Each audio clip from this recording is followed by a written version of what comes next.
Hey there, cowboys and cowgirls. It's Lolly here. I'm going to read y'all a little story tonight. It's called The Cowboy and the Black-Eyed Pea. Now, for some of y'all out there, it might sound a little bit familiar. That's because you're from Texas. So here we go.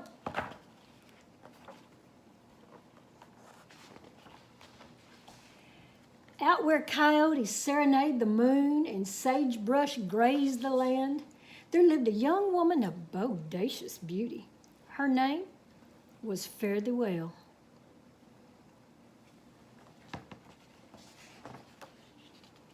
Her daddy was fixing to leave her all his worldly goods, a fine herd of longhorns, a corral full of horses, and the biggest spread in the great state of Texas. Look at that. Look how big that is, y'all. It's so big I can barely get it on the screen. Woo! On his deathbed, he said to Fare Thee Well, "Come and sit by my side." So she did. "Honey," he whispered, "when I'm gone and you're rich, men'll flock here like flies to pralines, seeking your hand in marriage. Find a real cowboy who'll love you for yourself, not just for your longhorn herd." There she is talking to her daddy like a good Texas girl. Sure enough, quick as you can say, set another place at the table, cowboys from hither and yon came seeking Fare Thee Well's hand. Look at that, a whole flock of cowboys.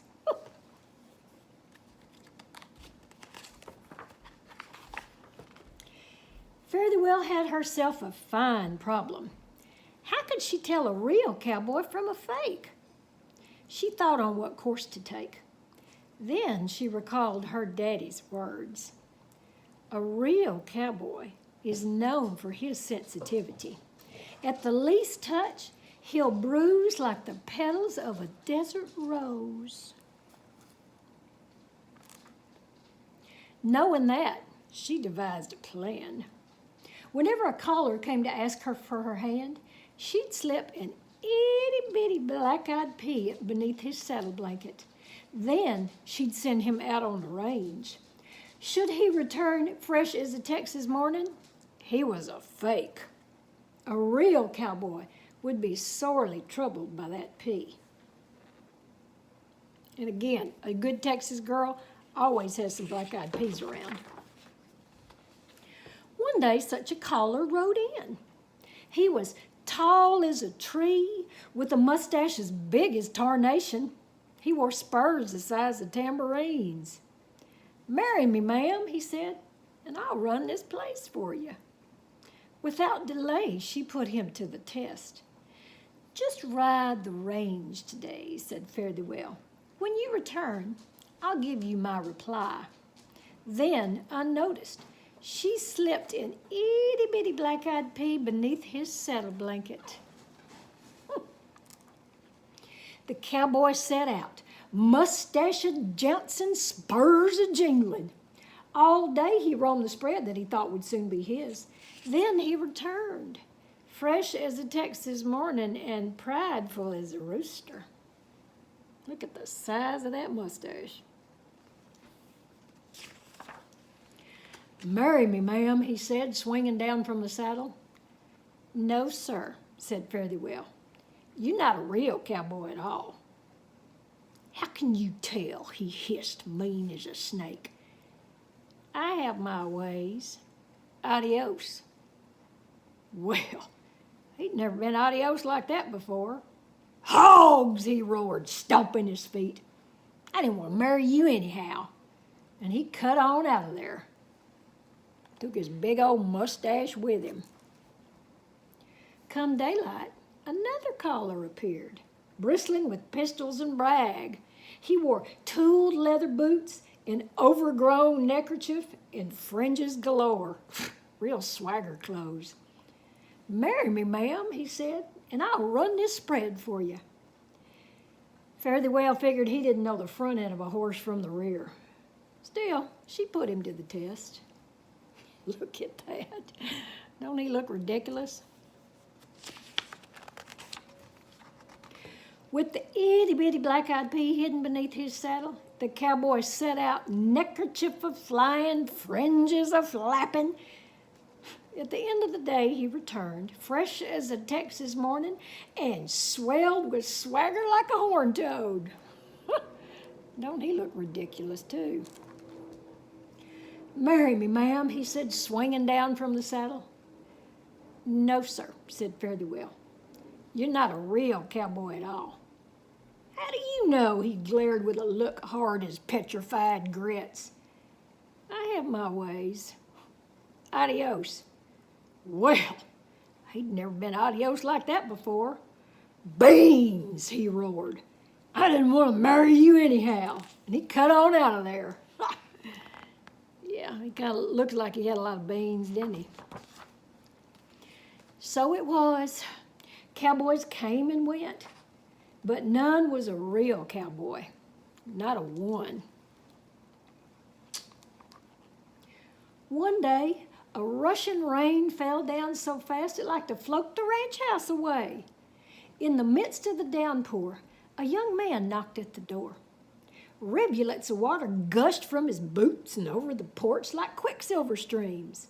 They ran so hard and fast it seemed like he was the very cause of the storm. "Mind if I sit out the storm here?" he asked. Look at that tall drink of water.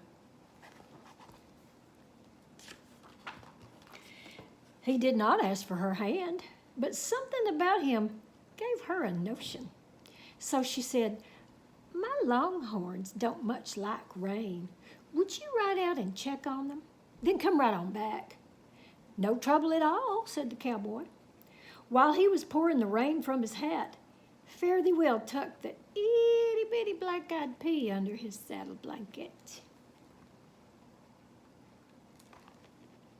Scarcely had the cowboy reached the fence when the pea commenced to work at him.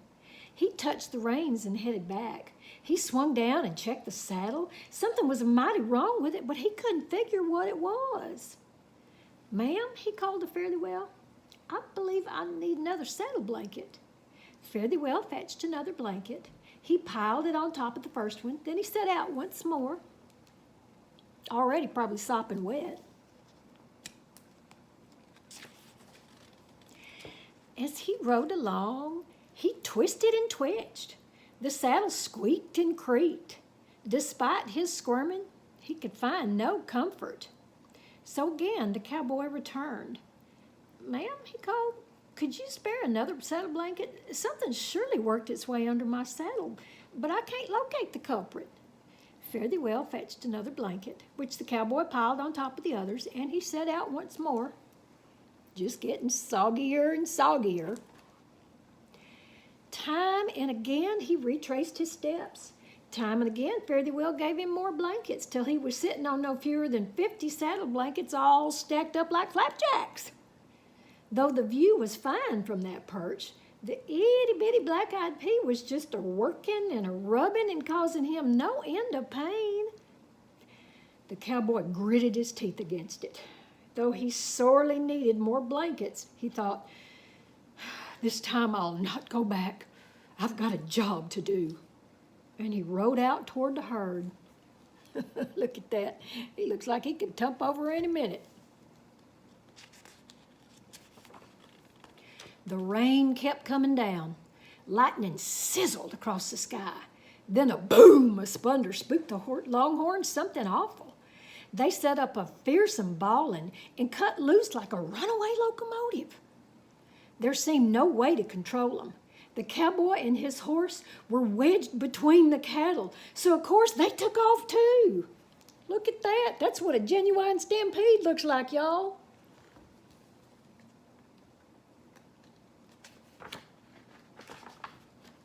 Ooh-wee! It was a painful ride, jolting up and down on that itty-bitty black-eyed pea. It was a dangerous ride, too. Like as not, the rampaging longhorns would squash both man and horse.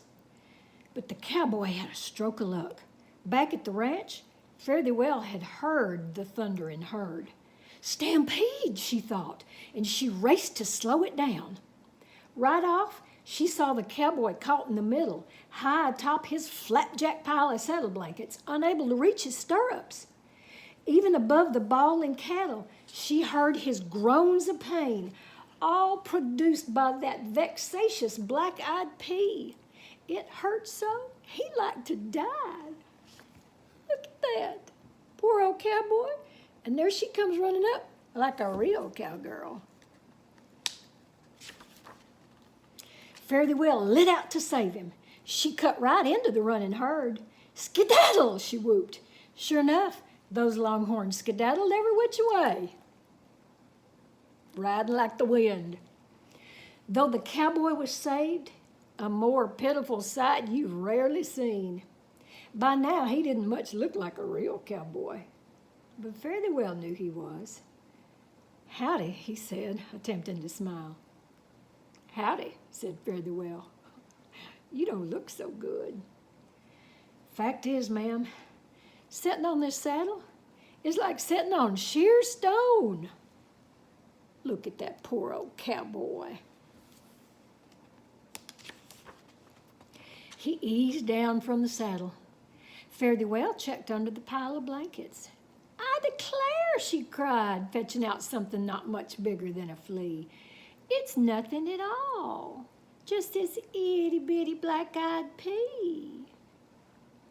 Well, I'll be, said the cowboy.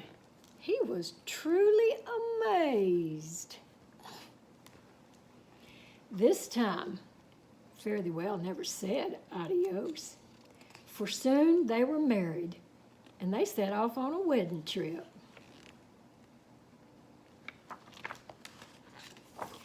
The stars that night were big and bright as they saddled their horses and headed out. In front of them shone a full-blown Texas moon. Behind them, a full-grown Texas mule ambled along, piled high with saddle blankets, in case the need should arise. So that's the story of the cowboy and the black-eyed pea. What you need to know is that cowgirls know how to tell a fake from a real cowboy. Good night, y'all.